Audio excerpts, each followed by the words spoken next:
ایک نارمل انسان کو سامنے رکھیے، ایک نارمل انسان۔ میں اصل میں یہ لفظ کس کے مقابلے میں استعمال کر رہا ہوں؟ ایک شخص وہ ہے جس کی فطرت مسخ ہو گئی ہے، گناہوں میں، گندگیوں میں اتنا آلودہ ہے، غرق ہے کہ وہ اندر اس کی فطرت کا نور بالکل ختم ہو گیا۔ یا ایک شخص وہ ہے جو تعصب کی وجہ سے کوئی بات سننے کو تیار نہیں، ایک شخص وہ تکبر کی وجہ سے کوئی بات سننے کو تیار نہیں۔ تو یہ میں ان کو ایب نارمل کہہ رہا ہوں۔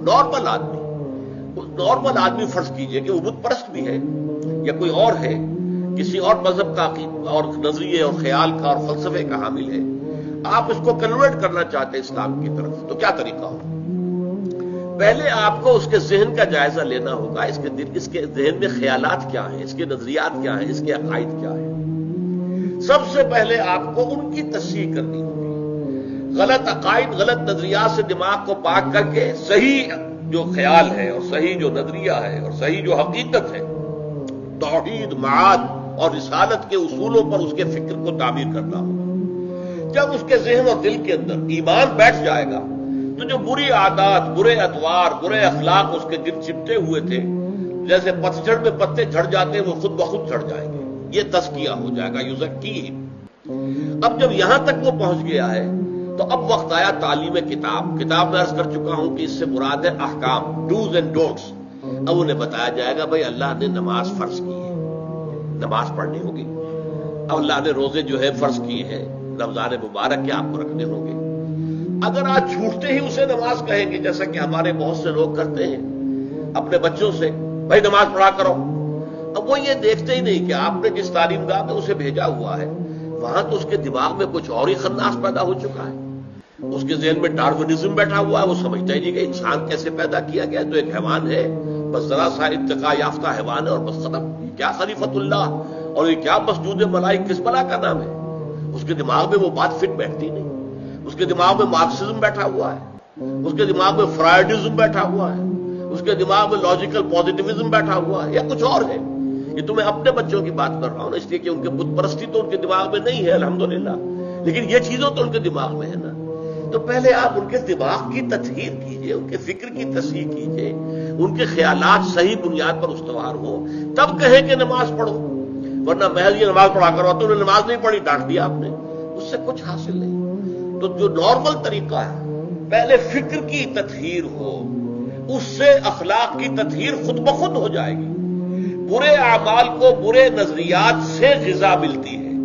جب نظریہ یہاں یہ بیٹھ جائے گا کہ مرنے کے بعد جی اٹھنا ہے اور جواب دہی کرنی ہے اپنے ایک ایک فعل اور عمل کی، تو خود بخود جو ہے انسان کے وہ جو بھی اس کے جو پتے لگے ہوئے تھے برائیوں کے، وہ پتے پتجھڑ کے موسم سے جھڑ جائیں گے۔ اب انہیں فقہ کی تعلیم دیں، قرآن کے احکام بتائیں، اس کے آداب بتائیں، حرام کیا ہے حلال کیا ہے یہ بتائیں، اور پھر سب سے اونچا درجہ جو ہوگا، اسے کہیے کہ متخصصین جو ہوتے ہیں، اسپیشلائزڈ، وہ حکمت کی تعلیم۔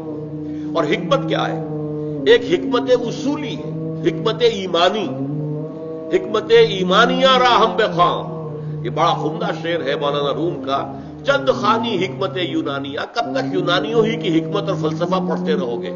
افلاطون نے یہ کہا اور ارسطو نے یہ کہا اور سقراط نے یہ کہا اور فلاں نے یہ کہا اور یہ ریئلزم ہے اور یہ جو ہے آئیڈیلزم ہے، کب تک ان چکروں میں رہو گے؟ چند خانی حکمت یونانیہ، حکمت ایمانیہ راہم بخاں۔ ایمان کی حکمت پڑھو، وہ فلسفہ کہ جس کے نتیجے میں ایمان وجود میں آتا ہے، تو وہ حکمت ایمان ہے۔ اور ایک حکمت احکام ہے۔ حکمت احکام کیا ہے؟ یہ چیز کیوں فرض کی گئی، اس کی آپ کو وجہ معلوم ہو جائے۔ یہ چیز کیوں حرام کی گئی، اس میں ہمارے لیے کیا فائدہ ہے۔ یہ در حقیقت ہماری بہبود کے لیے، ہماری بھلائی کے لیے، ہماری خیرخواہی کے لیے کام دیے گئے۔ جب یہ چیزیں معلوم ہوتی تو اب شریعت بھاری نظر نہیں آئے گی، بلکہ وہ شریعت تو آپ کے اپنے دل کی آواز ہوگی کہ ہاں ایسا ہی ہونا چاہیے، فی الواقع یوں ہی ہونا چاہیے تھا۔ دیکھنا تقریر کی لذت کی، جو اس نے کہا میں نے یہ جانا کہ گویا یہی میرے دل میں۔ یہ ہے natural process of converting a person to Islam and ایمان۔ اس طریقے سے حضور صلی اللہ علیہ وسلم نے لوگوں کو تیار کیا۔ پہلے قرآن مجید ان کو پڑھ کر سناتے رہے، جن کے اندر فطرت جو ہے ابھی کچھ بھی بیدار تھی، تھوڑی سی بھی، چاہے کمزور تھی، مزمحل تھی، اندر روح جو ہے وہ ابھی مری نہیں تھی، وہ کھنچ کر آ جائیں گے، جیسے کہ میگنیٹ جو ہے وہ لوہے کی چیز کو کھینچ لیتا ہے۔ وہ کھنچ کر آ جائیں گے. اب ان کو قرآن مجید کے ذریعے سے ایمان کی تعلیم اور قرآن مجید کے ذریعے سے ان کا تزکیہ اور قرآن مجید کے احکام کی تعلیم اور قرآن مجید کی حکمت کی تعلیم، یہ چاروں چیزیں قرآن سے متعلق ہیں. اس لیے کہ حضور کا اعلی انقلاب قرآن ہے. اتر کر حرا سے سوئے قوم آیا اور ایک نسخہ کیمیا ساتھ لایا.